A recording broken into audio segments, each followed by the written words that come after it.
Assalamualaikum warahmatullahi wabarakatuh. Kembali lagi di channel Portal Dimensi dan tentunya masih bersama saya Kang Selamat di sini.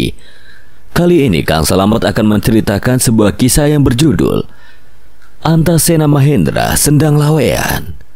1000 keajaiban diri dalam genggaman kegelapan.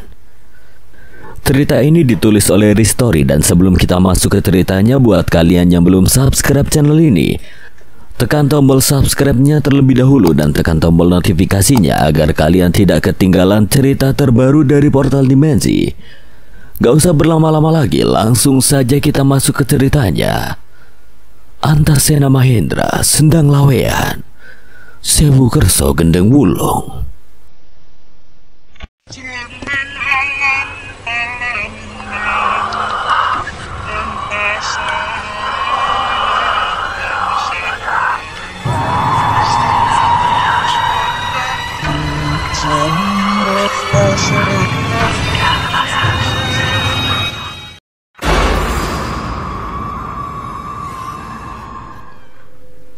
Tepat setelah ia berkata demikian, dua portal baru muncul dari sisi altar lain. Dari portal itu, dua sosok muncul melangkah dengan penuh wibawa. Asuhannya sudah terdesak dan yang lainnya yang masih berjuang untuk bangkit menoleh ke arah portal itu. Mata mereka terbelalak saat melihat dua sosok yang sangat dikenali. Sosok pertama adalah seorang pemuda dengan tangan kanan yang mengeluarkan asap putih dan merah. Ia melompat ke udara, menghantam tanah dengan kekuatan besar, menciptakan dentumannya menghancurkan dedemi di sekitarnya. Tidak lama kemudian, dentuman kedua yang tidak kalah kuatnya terjadi, membuat tanah di sekitar berterbangan. Sirba tidak menyangka bisa berbarengan denganmu. Ucap kakek yang mengusal-usal kepala pemuda yang baru saja tiba. Aswan terbelalak melihat siluet mereka berdua berjalan menghampiri hingga debu yang berterbangan menghilang menampakkan wujud mereka berdua. Mahendra dan Bahariya. Aku tidak sendiri. Bahariya menunjuk ke arah portal yang masih terbuka. Dari portal itu muncul 3 sosok parubaya dengan aura yang tidak kalah menakutkan. Mereka adalah Mbah Seno, Mbah Arto, dan Ki Warok. Maaf, aku baru bisa datang. Sena, tolong kami. Kuncoro masih terbaring mencium tanah akibat tekanan energi dari Nyai Lawe. Bahariya memandangi mereka berdua dengan tatapan datar sebelum berkomentar. Loh, kalian ngapain wong lagi di tempat seperti ini kok malah turu? Sopo sing turu, Mbah? Iki gara-gara Nyai Lawe. Mahendra yang mendengar itu perlahan berbalik, tatapannya tertuju pada sosok Nyai Lawe yang masih duduk di singgasananya. Memandangi mereka dengan dingin, tekanan energi hitam yang ia ciptakan membuat teman-temannya kesulitan bahkan untuk sekedar berdiri. Mahendra merogoh tas kainnya, mengeluarkan pedang Candraloka yang langsung berubah menjadi ukuran penuh di tangannya. Cahaya samar mulai memancar dari bilah pedang itu, membuat Mbah Seno mengangguk pelan ke arah Bahariya. Sepertinya dia berhasil meruat pedang itu. Ya jelas no putuku. Mahendra mengangkat pedang Candraloka tinggi-tinggi, matanya terpejam. Sebuah mantra kuno ia bacakan, suaranya rendah namun penuh kekuatan. Perlahan pedang itu memancarkan sinar terang yang menyebar ke segala penjuru, menembus energi hitam yang melingkupi tempat itu. Tekanan dari Nyai Lawe perlahan-lahan lenyap. Arlingga, Juna, dan Suko akhirnya mampu berdiri. Meskipun tubuh mereka masih gemetar, Reza dan Kuncoro segera bangkit. Meskipun masih sedikit goyah, Mahendra menurunkan pedangnya menatap lurus ke arah Nyai Lawe. Tekananmu sudah lenyap. Sekarang kita akan melanjutkan ini dengan cara yang berbeda. Nyai Lawe tersenyum kecil, namun sorot matanya menunjukkan sesuatu yang berbeda. Menarik. Sepertinya pertunjukan ini baru saja dimulai. Kini dengan hadirnya para pendekar tua dan Mahendra, pertarungan yang sebenarnya baru akan dimulai. Setelah tekanan energi dari Nyai Lawe lenyap oleh sinar yang dipancarkan oleh pedang Candraloka, suasana di pelataran altar terasa lebih ringan. Perlahan Arlingga dan Juna berhasil bangkit, melangkah ke sisi Mbah Seno dengan nafas masih berat. Mata mereka tertuju pada Mahendra yang berdiri di depan dengan aura yang kini terasa berbeda, tenang dan penuh keyakinan. Aswan menatap takjub. Ia tidak menyangka Mahendra, saudara yang selama ini ia kenal, bisa memiliki aura sebesar itu. Sementara itu Suko yang masih terhuyung dibantu berdiri oleh Mbah Arto. Berdiri tegak, Suko. Suko tersenyum kecil mencoba menyapa, tetapi pandangan dingin dari Ki Waro membuatnya mengalihkan pandangan. Mbah Arya yang dari tadi mengamati Reza dan Kuncoro yang masih tergeletak mendekat dengan langkah mantap.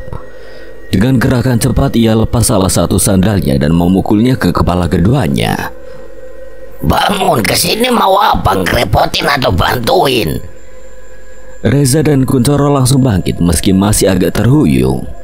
Ya jelas bantuin toh, Mbah. Mereka mencoba menyembunyikan rasa malu. Kini mereka semua berdiri sejajar menatap Mahendra yang berada di depan mengangkat pedang Candraloka yang memancarkan sinar terang. Mahendra menurunkan tangannya perlahan, tatapannya tajam menuju 5 sosok demit wanita yang berdiri tidak jauh darinya. Salah satu sosok, Nyi Rantasari, tersenyum tipis meski matanya penuh kebencian. Akhirnya kau muncul juga. Nyai Sinten yang berdiri di sampingnya menambahkan. Sudah lama sekali kita tidak bertemu, Mahendra. Kau masih ingat aku, Mahendra? Aku belum lupa bagaimana kau menghancurkan rencanaku. Nyai Lasmi yang berada di sisi lain menyeringai. Mahendra menghela napas panjang lalu tersenyum tipis. Aku minta maaf pada kalian. Maaf karena aku belum bisa membebaskan kalian dari jeratan Nyai Lawe, tapi kali ini aku akan memastikan kalian semua bisa tenang. Nyi Rantasari tiba-tiba bergerak cepat, selendangnya yang memanjang membentuk serangan bertubi-tubi ke arah Mahendra. Diiringi suara Nyai Sinten yang melantunkan tembang jiwa. Serangan itu terasa semakin berat untuk ditahan. Dari arah lain, Nyai Lasmi menyemburkan cairan hitam yang dapat meleburkan batu mengincar Mahendra tanpa henti. Mahendra tetap tenang. Ia mengambil ancang-ancang mengayunkan pedang Candraloka dengan gerakan cepat. Dalam sekejap semua serangan yang dilancarkan lenyap hancur begitu saja oleh tebasan pedangnya. Kelima sosok itu tersentak. Serangan mereka tidak meninggalkan jejak sedikit pun. Tanpa membuang waktu, Mahendra melesat ke arah Nyi Rantasari. Dalam satu gerakan, pedangnya menebas leher wanita itu hingga kepalanya terlepas dari tubuhnya. Tubuhnya seketika melebur menjadi abu. Mahendra tidak berhenti. Ia beralih ke Nyi Lasmi, memotong tubuhnya menjadi 2 bagian dengan tebasan cepat. Wanita itu tidak sempat bereaksi sebelum tubuhnya juga berubah menjadi abu, lenyap bersama angin.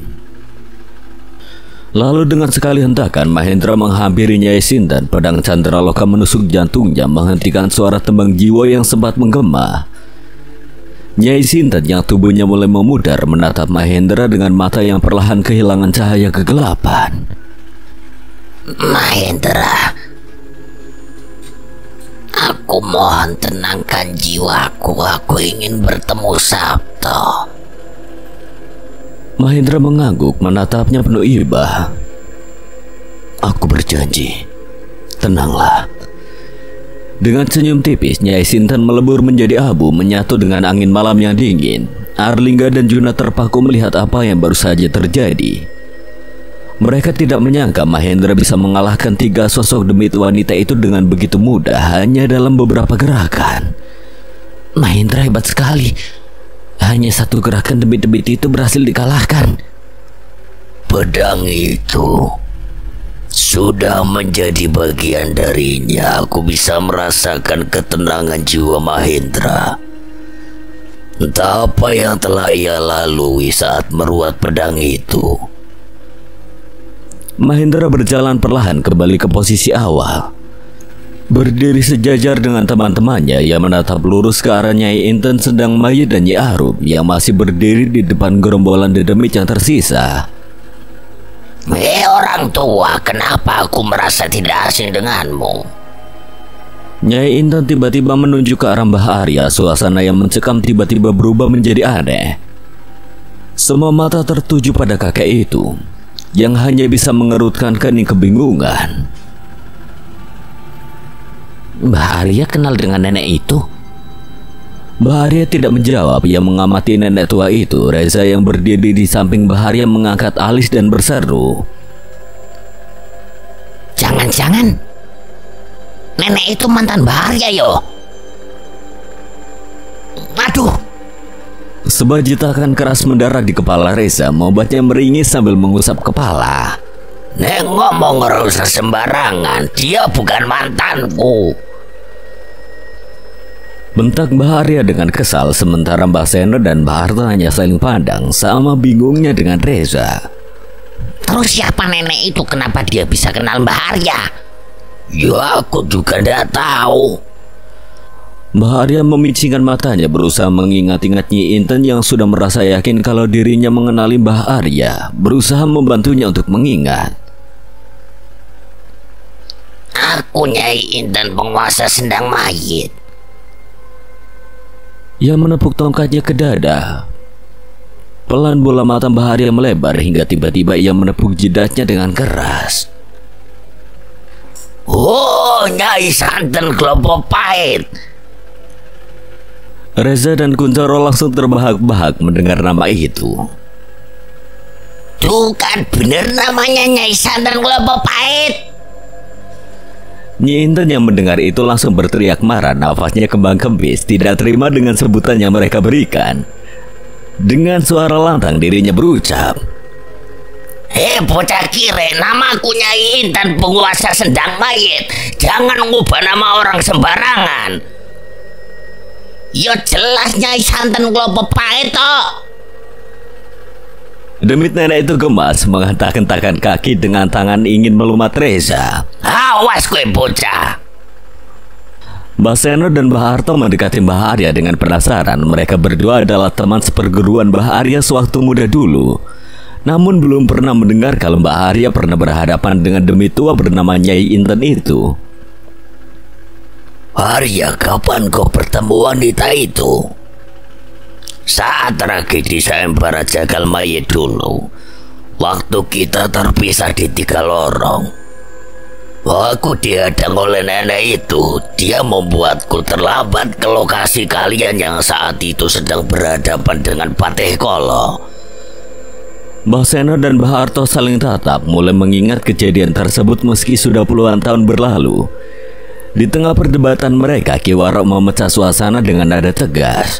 Cukup untuk bernostalgianya, sekarang bukan waktunya. Fokus pada tujuan kita. Ki Warok menunjuk ke arah altar. Tempat Nyai Lawe melayang dengan anggun di udara. Di tangannya tergenggam kalung Jatiningsih dan Raja Sukmajati dengan suara yang berwibawa. Nyai Lawe berbicara. Dengan ini, persyaratan sudah lengkap. Nyai Lawe mengulurkan tangannya memberi perintah kepada Narakawuk, Pamitran, Ki Jangga dan juga Nyi Rondo. Jagalah aku dan habisi mereka semua. Energi hitam yang pekat keluar dari tubuh Nyai Lawe, merasuki keempat anak buahnya. Dalam sekejap tubuh mereka berubah drastis, menimbulkan hawa mencekam yang membuat bulu kuduk merinding. Nyi Rondo berubah menjadi sosok wanita dengan tubuh setinggi 2 meter, berjalan merangkak seperti laba-laba dengan wajah menyeramkannya. Ki Jangga kembali ke wujud aslinya sebagai Sengkolo Jangga, tubuhnya kekar dengan kepala tengkorak sapi bertanduk besar.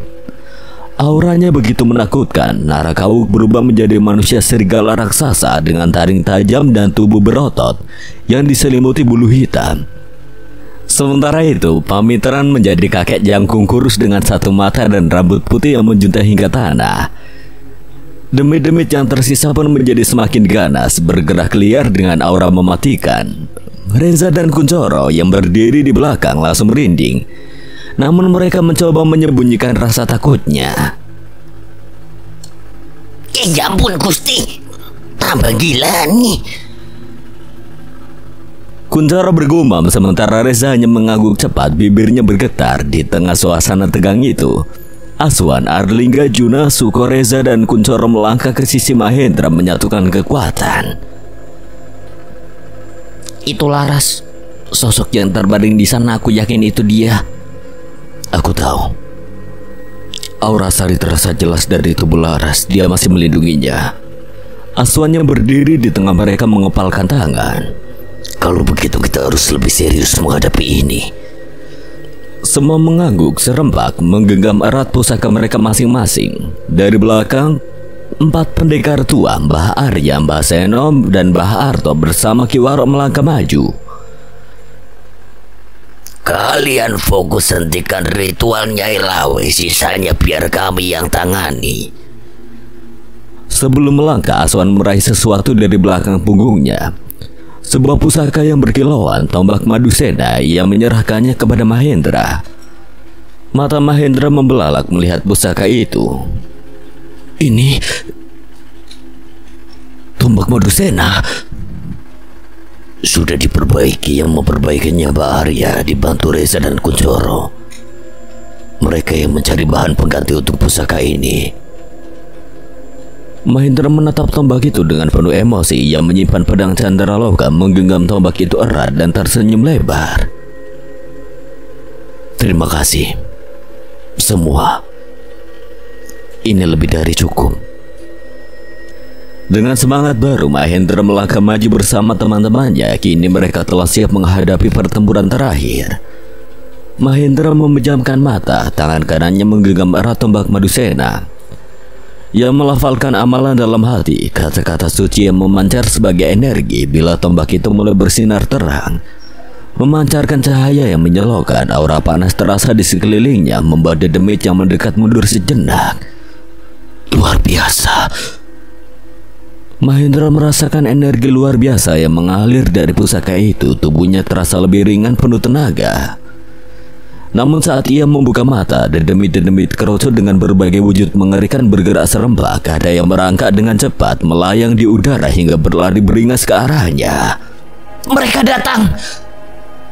Mahendra mengambil posisi, menarik nafas dalam-dalam, lalu melebarkan tombak Madusena sekuat tenaga. Tombak itu melesat dengan kecepatan luar biasa, berputar kencang hingga membentuk angin tajam di ujungnya. Dedemit-dedemit yang berada di jalurnya hancur lebur menjadi abu, tidak menyisakan apapun. Ini belum selesai. Mahendra tidak berhenti di situ. Ia menggerakkan tangannya ke samping dan tombak itu mengikuti pergerakan tangannya, meluncur ke arah gerombolan dedemit di sisi kiri. Sekali lagi, dedemit-dedemit itu dihancurkan. Tubuh mereka lenyap tanpa jejak. Setelahnya tombak Madusena kembali ke tangan Mahendra, seperti dipanggil oleh pemiliknya. Kuncoro yang sejak tadi mengamati dengan mulut ternganga berlari ke arah Mahendra. Wait, dan Sena, sekarang kamu jago sulap yo.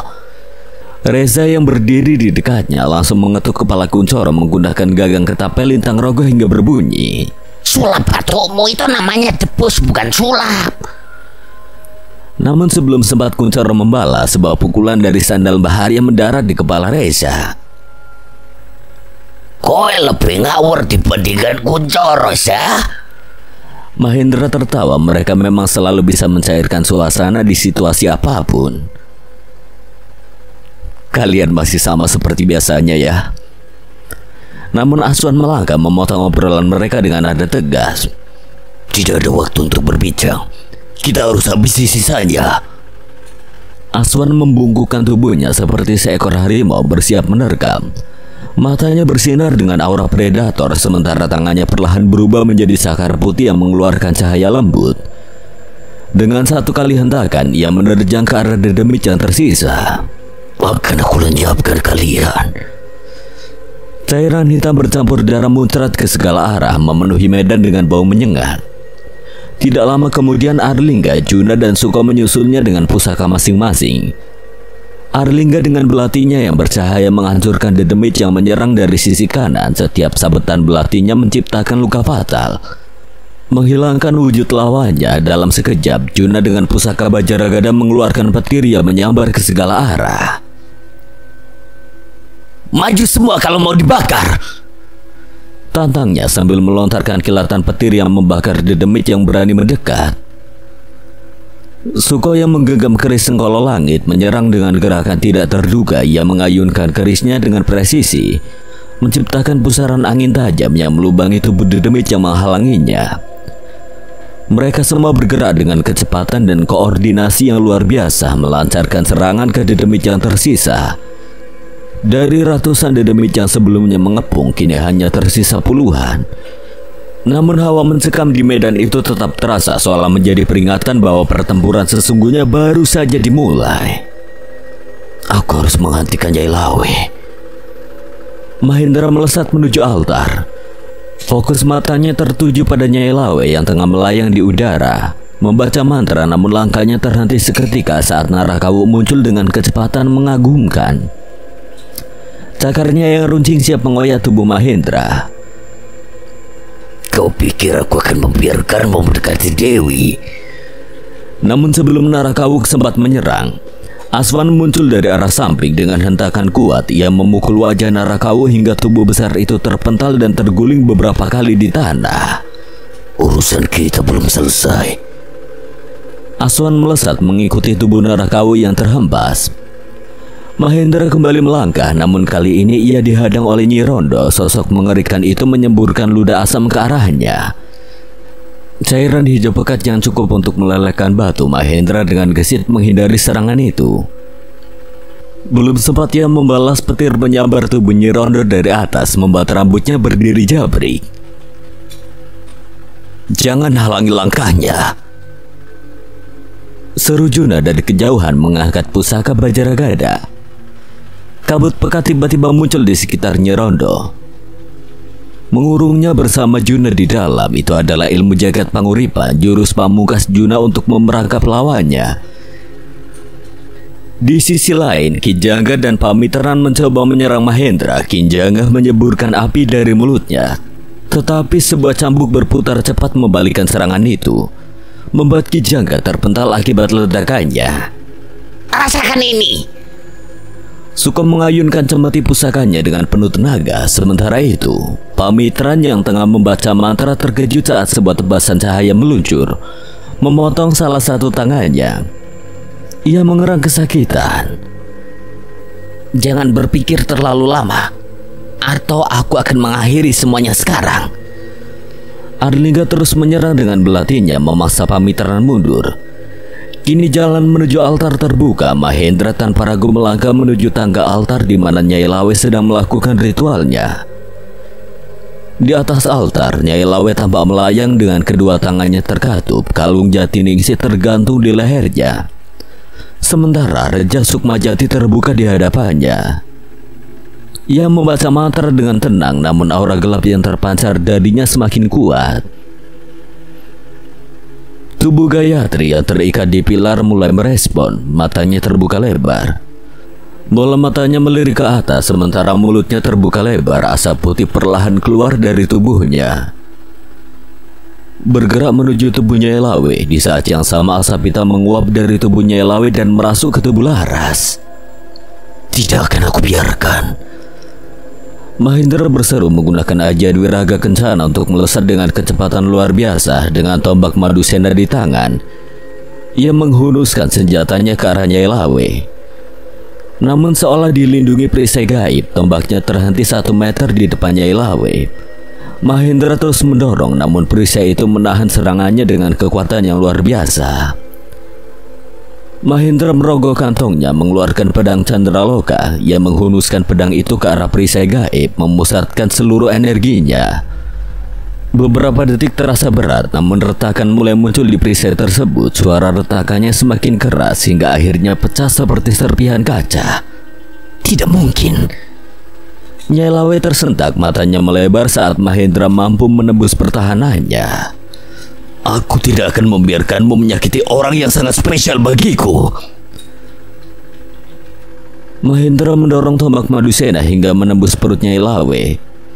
Cairan hitam memancar dari tubuhnya, namun bukannya meringis kesakitan, Nyai Lawe justru menyeringai.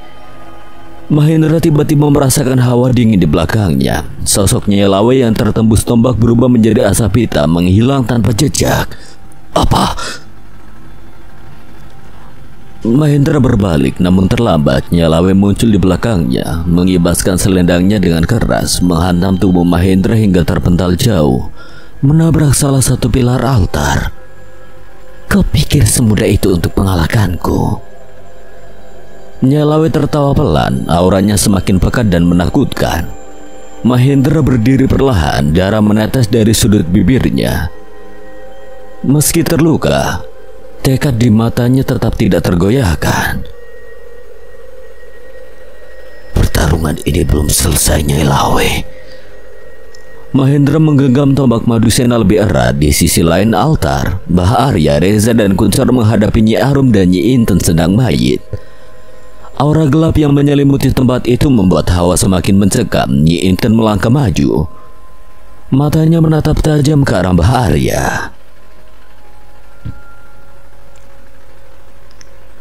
Rupanya umurmu cukup panjang juga ya. Mbah Arya tersenyum kecil meski dalam hati ia tetap waspada. Kenapa kau bisa ada di sini? Jangan-jangan kau juga sudah membuat perjanjian dengan Nyai Lawe. Aku lebih tua dari Nyai Lawe. Aku bukan anak buahnya. Mbah Arya mengerenyitkan dahi. Penjelasan itu membuatnya bingung, namun perlahan ia mulai memahami sesuatu. Jika Nyi Inten tidak berada di bawah pengaruh Nyai Lawe, maka apa yang membuatnya terlibat di sini? Jadi kenapa kau di sini? Kebetulan aku lewat di tempat ini lalu disuruh mampir untuk minum perasan darah kijang. Ucapnya ringan seperti sedang berbicara tentang undangan biasa. Mbah Arya terkejut sejenak tapi kemudian ikut tertawa, namun tawa itu tidak berlangsung lama ketika Nyi Inten tiba-tiba membentaknya. Ya jelas karena Nyai Lawe yang memanggilku. Mbah Arya terkejut mengelus dadanya yang hampir copot.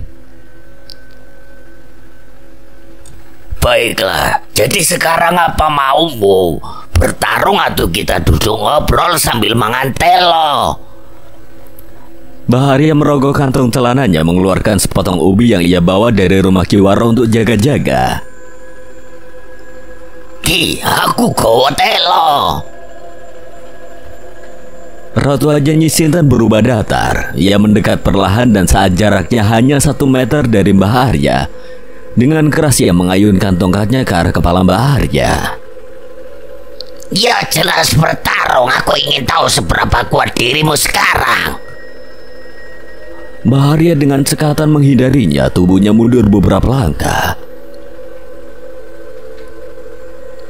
Baiklah kalau begitu, bersiaplah, ucapnya sambil menyimpan kembali ubinya ke kantong. Pertarungan antara dua ahli bela diri itu pun dimulai. Mereka saling serang dengan gerakan cepat dan teknik yang memukau.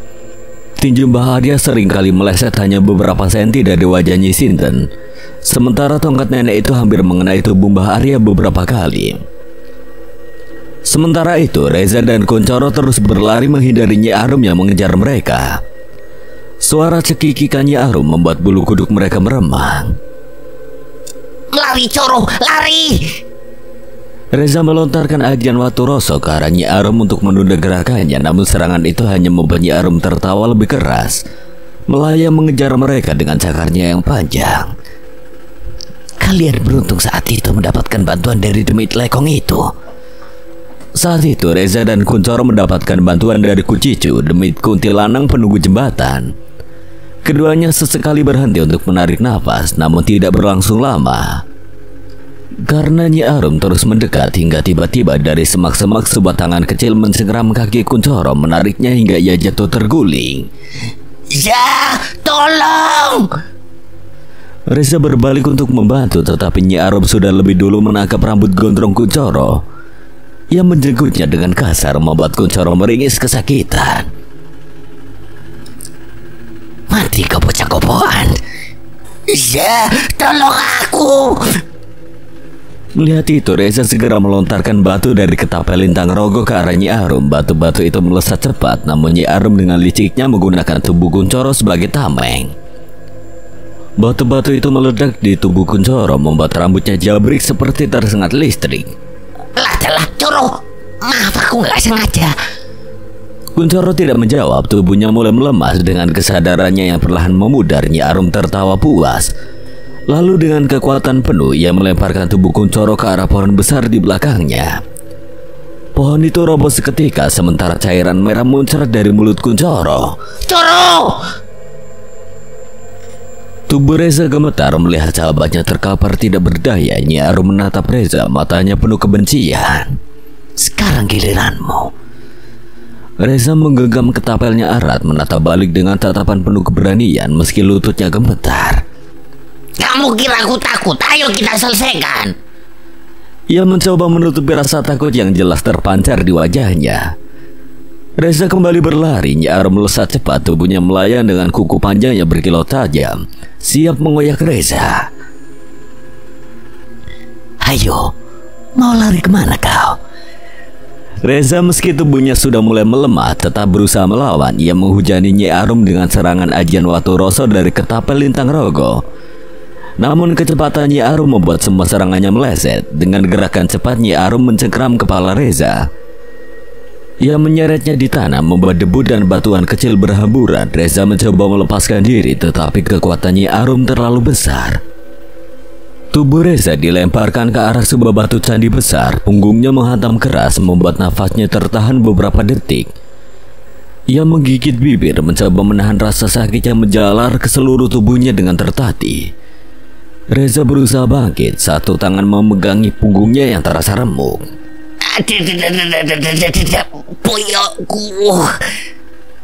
Nyi Arum tidak memberinya waktu. Dalam sekejap ia sudah berada di samping Reza. Sebuah jeritan melengking keluar dari mulut Nyi Arum, menghantam gendang telinga Reza dengan kejam.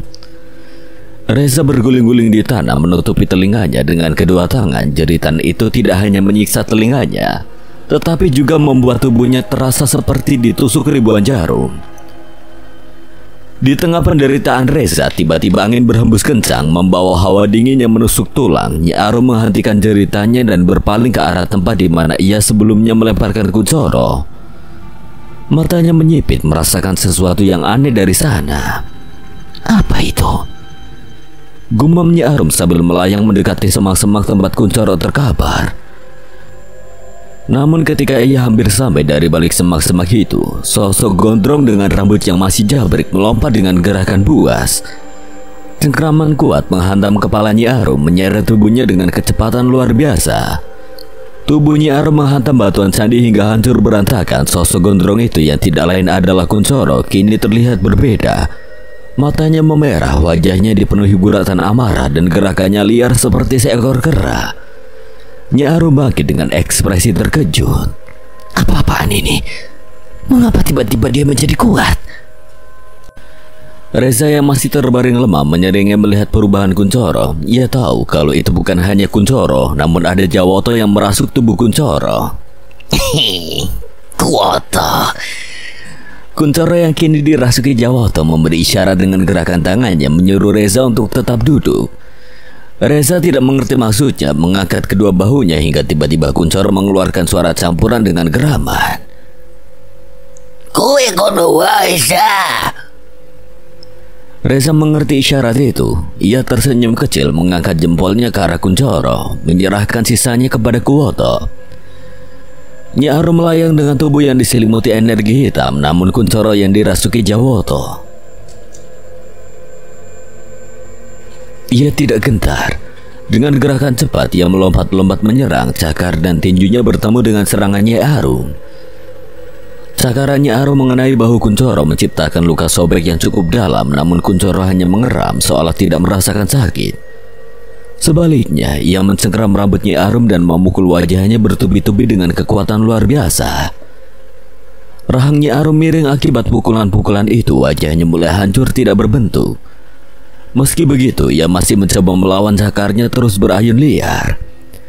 Kunchoro mengeram lebih keras, menahan rasa sakit di bahunya. Dengan cengkraman kuat, ia menarik kepala Nyi Arum sekuat tenaga.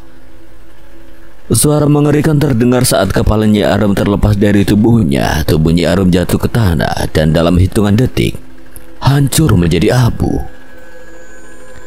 Reza bangkit perlahan meski tubuhnya masih terasa sakit. Ia segera menghampiri Kunchoro yang kini berdiri dengan nafas berat. Tanpa banyak bicara, Reza mengangkat tangannya memberi tos kepada Kunchoro. Kerja bagus, Kuwoto. Kunchoro tidak menjawab, hanya mengangguk kecil. Matanya kemudian menatap ke arah altar tempat Mahendra dan Nyi Lawe sedang bertarung sengit. Ayo Choro, kita ke tempat yang lain. Keduanya segera bergerak menuju yang lainnya sebelum melakukan tindakan selanjutnya.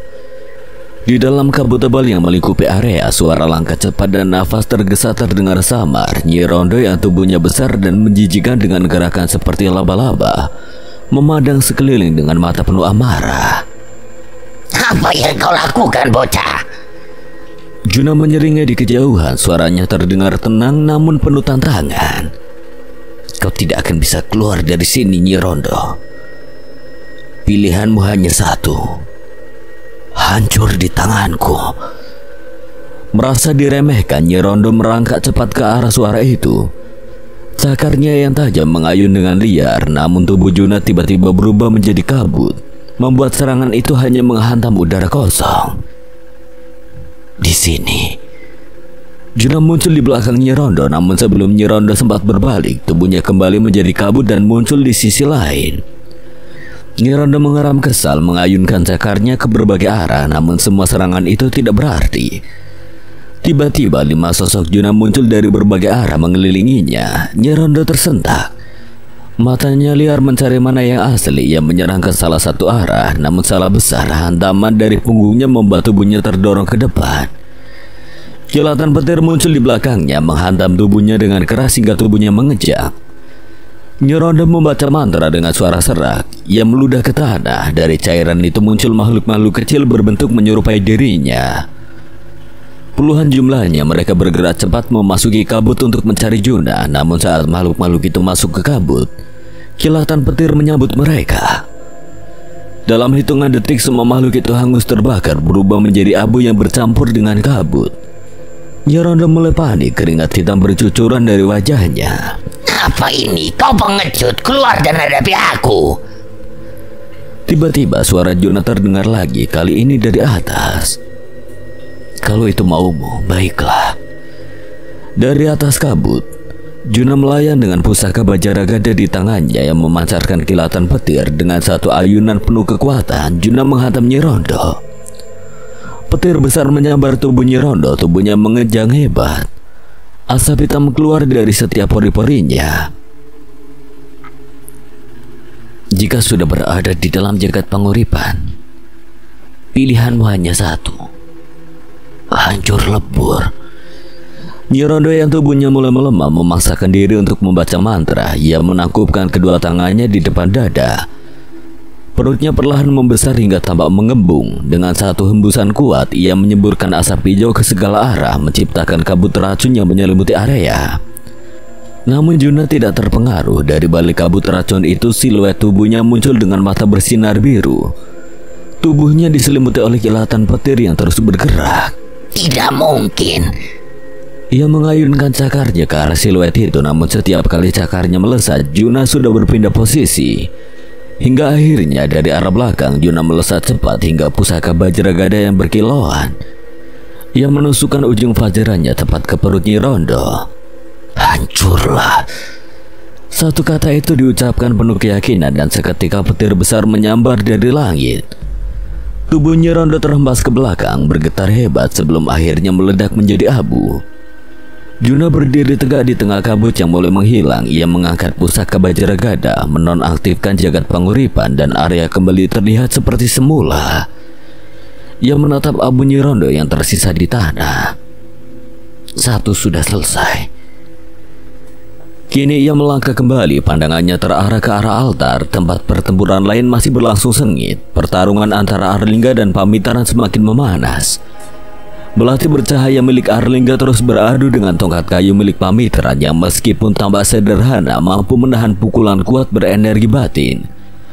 Setiap kali senjata mereka bertemu, percikan energi hitam dan putih menyala terang, menciptakan dentuman keras yang memekakan telinga. Pamitaran dengan tubuh jangkung dan kekuatan luar biasa mengayunkan tangannya yang besar ke arah Arlingga. Meski berhasil menangkis dengan kedua tangannya, tubuh Arlingga terdorong ke belakang, membuatnya terhuyung. Dengan suara berat, Pamitaran membaca mantra dan dari dalam tanah muncul tangan-tangan tengkorak yang langsung mencengkeram kaki Arlingga. Sial, dari mana ini muncul? Arlingga menebas tangan itu hingga putus, namun belum sempat berpikir lebih lama, tangan-tangan baru kembali muncul mencengkeram kedua kakinya. Sebelum Arlingga sempat memotongnya lagi, Pamitran melayang pukulan keras yang menghantam perutnya. Tubuh Arlingga terlempar jauh, terhempas ke tanah dengan keras. Dari dalam tanah, sosok-sosok tengkorak tanpa kulit muncul diselimuti aura hitam yang menyeramkan. Jumlah mereka puluhan, bahkan mungkin ratusan. Mereka bergerak membabi buta menyerbu ke arah Arlingga. Sementara itu Mbah Seno yang menyaksikan dari kejauhan berteriak lantang. Arlingga, gunakan ilmu yang baru saja kau pelajari. Aku izinkan. Mendengar itu, Arlingga tersenyum tipis menghapus darah yang mengalir dari sudut bibirnya. Baik, Mbah. Ia melompat mundur untuk menjaga jarak dari kerumunan tengkorak itu. Dengan tenang, ia membaca sebuah mantra, lalu perlahan melepaskan genggamannya dari belati. Belati yang dipegangnya tiba-tiba melayang ke udara, berputar cepat dan berganda menjadi puluhan bila yang memancarkan cahaya terang di bilahnya. Dalam sekejap, bila-bila itu meluncur seperti hujan cahaya menghujani para tengkorak. Ledakan bertubi-tubi terjadi, tengkorak-tengkorak itu hancur lebur menjadi serpihan, tak satu pun yang tersisa. Pamitran tersentak melihat kehancuran anak buahnya. Kau mampu melakukan itu? Itu bukan apa-apa, ada yang lebih dari ini. Arlingga kembali membaca mantra. Kali ini belati itu diselimuti oleh asap hitam pekat, bukan cahaya. Dengan satu kibasan, ia mengarahkan bila itu ke Pamitran. Pamitran yang menyadari sesuatu yang tidak beres menghindari serangan itu dengan melompat ke samping. Serangan tersebut melesat menghantam beberapa demit di belakang Pamitran, namun anehnya tubuh para demit itu tidak menjadi abu. Mereka lenyap begitu saja tanpa jejak, seperti ditelan oleh kehampaan. Apa ini? Coba saja rasakan sendiri.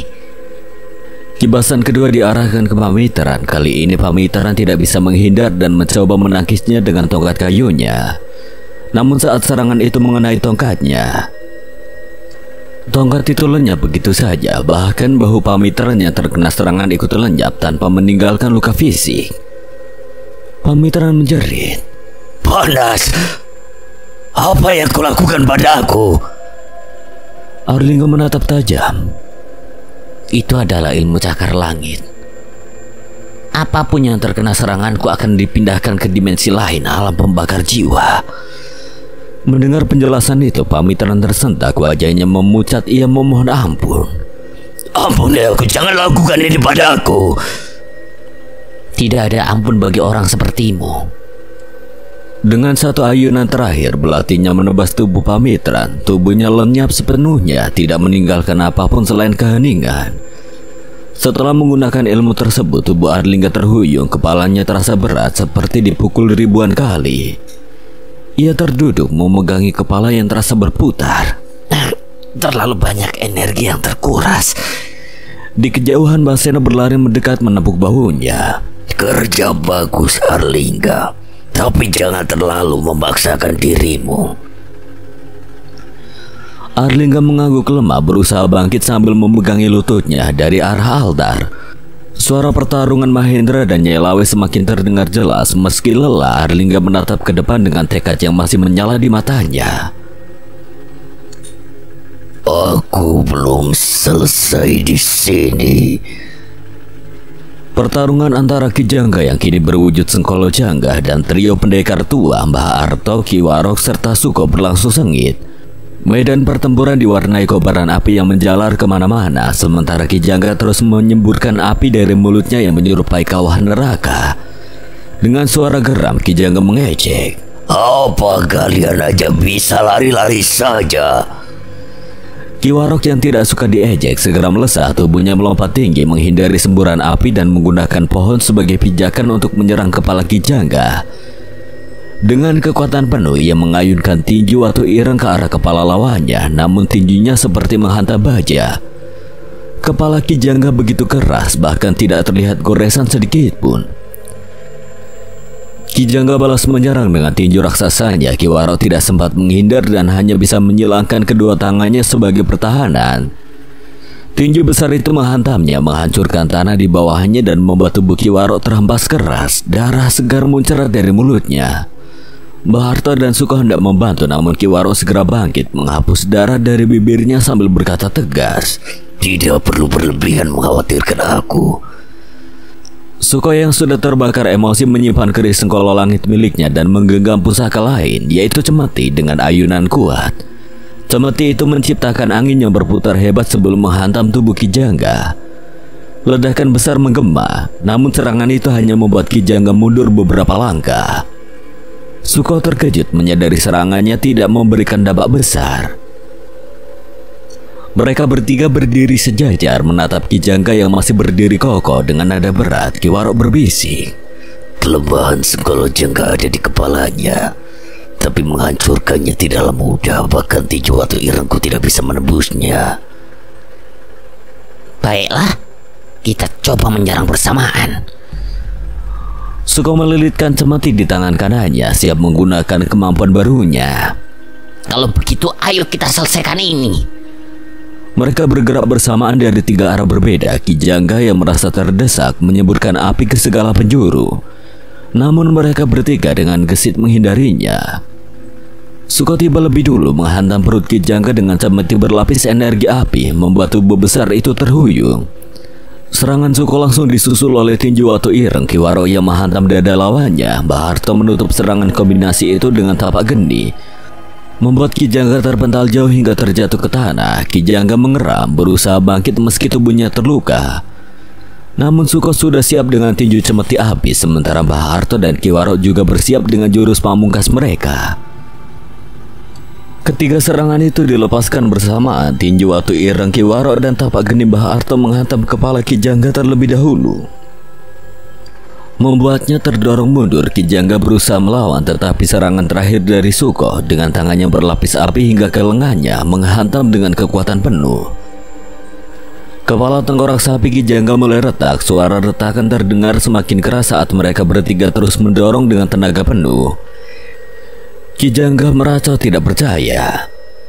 Tidak mungkin aku kalah dengan kalian. Retakan pada kepalanya semakin besar hingga akhirnya suara keras menggema. Kepala Ki Jangga hancur berkeping-keping, diikuti ledakan besar yang menghempaskan tubuh ke belakang. Tubuh besar itu perlahan melebur menjadi abu, menyisakan keheningan di medan pertempuran. Suko, Mbah Harto, Ki Waro terjatuh kelelahan setelah serangan itu. Nafas mereka terengah-engah sementara Mbah Harto tiba-tiba tertawa kecil. Ki Waro menatapnya dengan bingung. Kenapa ku tertawa? Ternyata kita bisa menjadi tim yang kompak ya.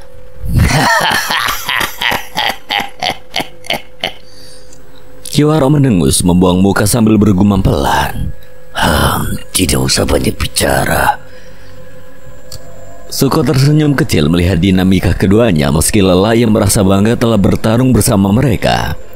Namun tatapannya segera beralih ke arah altar tempat Mahendra dan Nyai Lawe sedang bertarung. Pertarungan kita belum selesai. Langit di atas pertempuran tampak merah oleh cahaya api yang terpancar dari berbagai penjuru medan. Aswan dan Narakawu terus saling menyerang dengan kecepatan yang bahkan sulit diikuti mata biasa. Kilatan pergerakan mereka menciptakan bayangan kabur, sementara percikan api terlihat setiap kali cakar mereka bertemu. Narakawuk mengeram mengayunkan cakarnya dengan ganas ke arah tubuh Aswan. Namun Aswan dengan gesit menyampingkan tubuhnya lalu membalas dengan tendangan keras ke perut Narakawuk. Tubuh Narakawuk terpental jauh menumbangkan beberapa pohon besar yang menimbun tubuhnya. Narakawuk merangkak keluar dari tumpukan pohon dengan taringnya yang menyeringai penuh kemarahan. Ia mengangkat pohon besar yang menimpa tubuhnya lalu melemparkannya ke arah Aswan. Namun Aswan dengan mudah memotong pohon itu dengan cakarnya yang bersinar. Di balik serpihan kayu yang melayang, Narakawuk muncul dengan gerakan cepat melayangkan tinjunya ke arah Aswan. Aswan berhasil menangkis dengan kedua tangannya meskipun tubuhnya sedikit terdorong mundur. Narakawuk tertawa sombong. Lihat, aku masih bisa menyakitimu.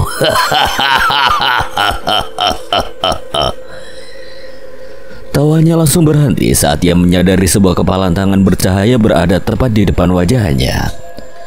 Dengan raungan keras, Aswan menghantam moncong Narakawuk. Pukulan itu membuat rahang bawah Narakawuk bergeser miring sementara tubuhnya terlempar beberapa meter. Dengan geram, Narakawuk mengembalikan posisi rahangnya yang miring sambil mengerang kesakitan.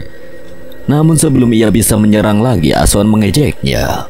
Apa itu kecepatan dan kekuatan yang kau banggakan? Bahkan seranganku barusan hanya sekedar pemanasan. Merasa terhina, Narakawuk melolong keras. Suara resonansi itu memekakan telinga dan mengaburkan pandangan Aswan. Kesempatan itu digunakan Narakawuk untuk melancarkan pukulan bertubi-tubi, memaksa Aswan menangkis dengan kedua tangannya. Namun saat pukulan keras berhasil mendarat di perut Aswan, membuatnya terpental hingga menghantam candi tua. Bebatuan besar runtuh menimbun tubuhnya. Tidak ada yang bisa menandingi kekuatanku kecuali Dewi Lawai sendiri.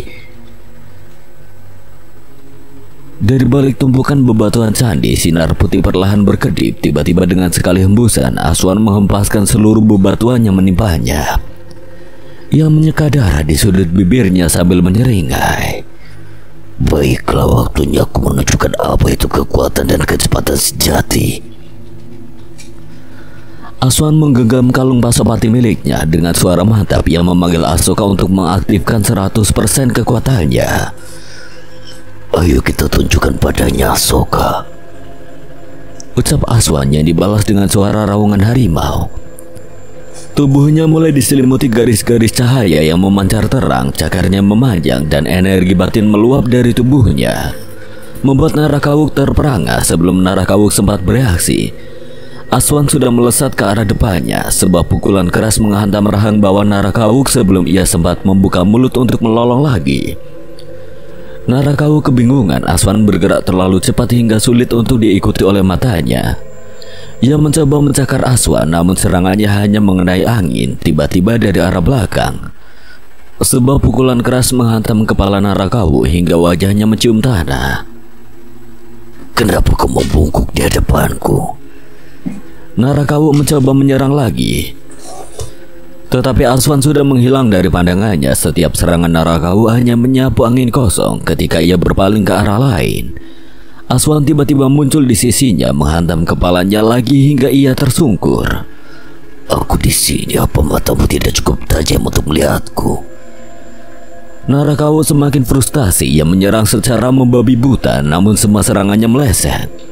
Aswan memanfaatkan kesempatan itu untuk memberikan kata-kata pedas.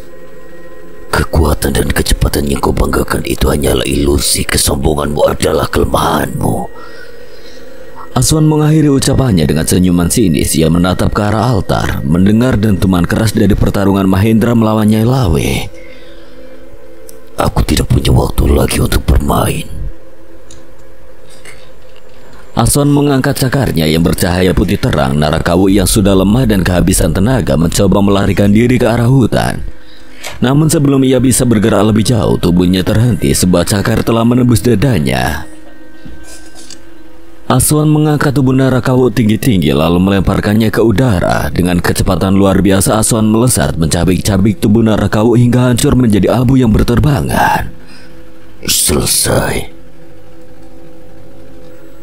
Matanya kini tertuju pada altar. Tempat pertempuran berikutnya menantinya. Di tengah medan pertarungan yang sudah memanas, Bah Arya dan Nyi Inten terlihat sedang sibuk saling melancarkan serangan dengan ilmu bela diri masing-masing. Setiap pukulan dan tendangan mereka diiringi suara benturan keras yang menciptakan getaran kecil di tanah. Bah Arya terkekeh kecil lalu berucap, Aku akui meski tubuhmu rentak, gerakanmu masih cukup lincah seperti anak muda saja. Biar tua begini tapi jiwaku tetap seperti APC. Bah Arya memasang wajah datar, bingung dengan pernyataan itu. Maksudmu jiwamu seperti kecap toh? Nyi Inten menghentikan kakinya kesal, membuat debu berterbangan. Apa? Kecap?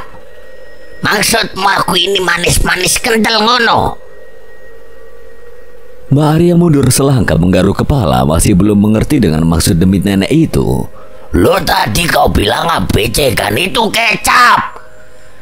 Nyi Inten tersentak, pemahamannya berbeda dengan Mbak Arya. Ia bertanya dengan nada jengkel. Kalau anak muda sekarang bilangnya apa?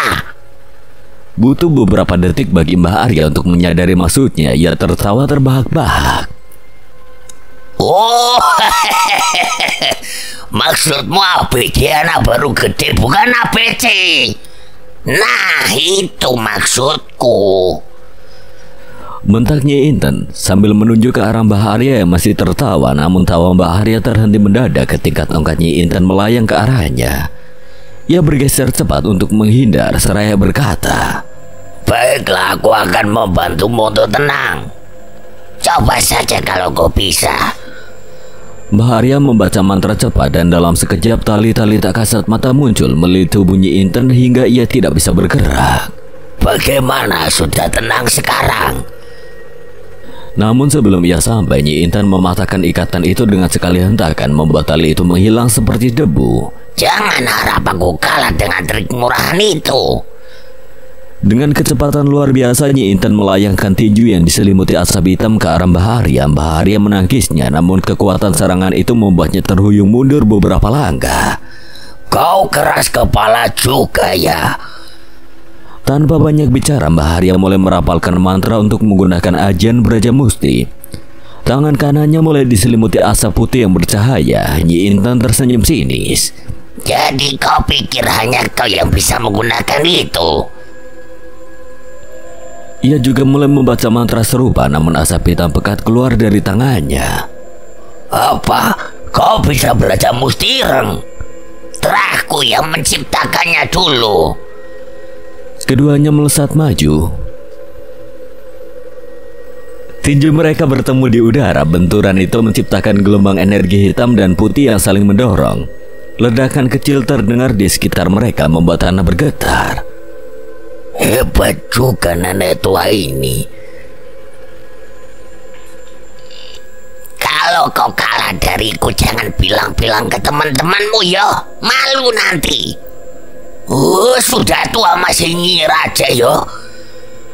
Ledakan besar akhirnya terjadi, membuat debu dan serpihan tanah berterbangan. Tubuh Nyi Inten terpental jauh, menabrak pohon dan candi hingga roboh.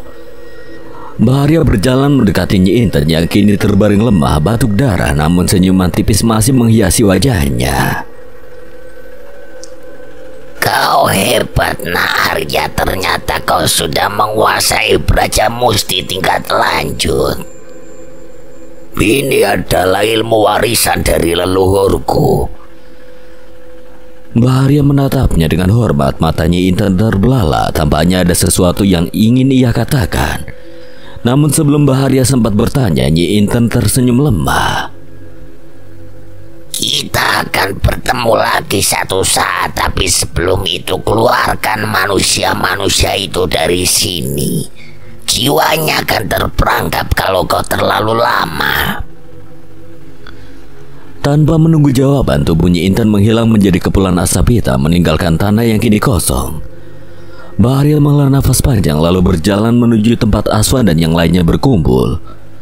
Mereka semua menatap ke arah altar di mana hanya satu musuh yang tersisa, yaitu Nyai Lawe. "Kalian dengar baik-baik. Kita harus segera menyelamatkan para warga. Jika mereka terlalu lama di sini, jiwa mereka akan menjadi bagian dari alam ini." Semua mengangguk mempersiapkan diri untuk babak terakhir yang akan menentukan segalanya. Mereka mulai bergerak menuju kerumunan warga desa yang masih berdiri dengan tatapan kosong. Mata mereka hitam sepenuhnya dan golok tergenggam erat di tangan. Mereka terlihat seperti boneka yang digerakkan oleh kekuatan tak kasat mata, mengayunkan senjata secara membabi buta ke segala arah. "Ingat, jangan sampai melukai mereka. Buat mereka melemah saja, biar kita bisa menyadarkan mereka." Dengan keahlian bela diri masing-masing, Aswan dan yang lainnya menghadapi serangan warga. Aswan menangkis setiap tebasan dengan cakar harimau putihnya, membuat golok terlepas dari genggaman warga tanpa menyentuh tubuh mereka. Juna menggunakan pusaka Bajragada miliknya untuk menciptakan percikan kilat kecil, cukup untuk membuat warga jatuh tanpa melukai mereka. "Maaf ya Pak, bukan maksud saya kasar. Ini demi keselamatan." Reza menghentakkan lututnya ke golok salah satu warga, membuatnya terlepas dan jatuh ke tanah. Kuncoro yang biasanya cenderung melucu kali ini lebih serius dengan cekatan. Ia menangkap lengan seorang warga yang mencoba menyerangnya, lalu dengan lembut melepaskan golok itu sambil berkata, "Tenang Pak, bentar lagi sadar."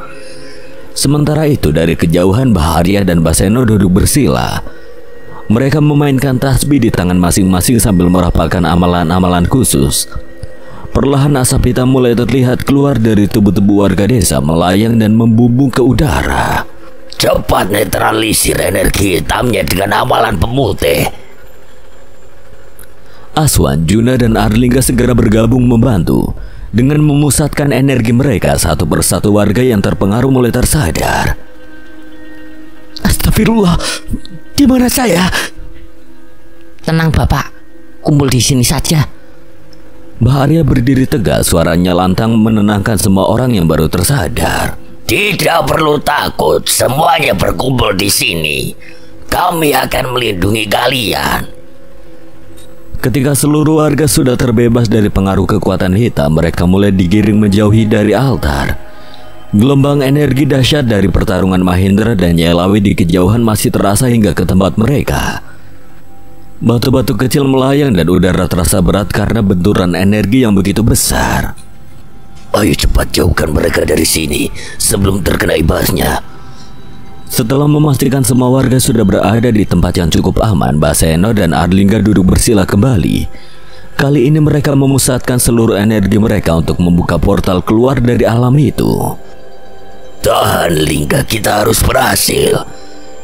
Tubuh mereka terlihat lelah, keringat membasahi wajah mereka. Tekanan energi dari tempat itu seolah menguras kekuatan mereka lebih cepat. Setelah beberapa saat, portal bercahaya mulai terbuka perlahan, memancarkan cahaya putih yang menyilaukan. Aswan segera memberi isyarat kepada warga. "Ayo masuk satu persatu, cepat!" Satu demi satu warga berhasil melewati portal itu hingga akhirnya mereka semua keluar dari alam itu dengan selamat. Baseno dan Arlingga akhirnya terbaring di tanah, nafas mereka terengah-engah. Setidaknya mereka semua sudah aman. "Istirahatlah Baseno dan Arlingga, biar kami yang melanjutkan sisanya." "Benar, kini tinggal satu musuh terakhir, kita harus menuntaskannya." Semua mata kini tertuju ke altar. Sosok Nyai Lawe masih berdiri di sana. Tubuhnya diselimuti aura hitam pekat, tatapannya dingin seperti menusuk jiwa. Aswan menggenggam kalung pasopatinya erat. "Ayo kita akhiri semua ini." Mereka semua mengangguk serempak, bersiap melangkah menuju pertarungan terakhir yang akan menentukan nasib semuanya.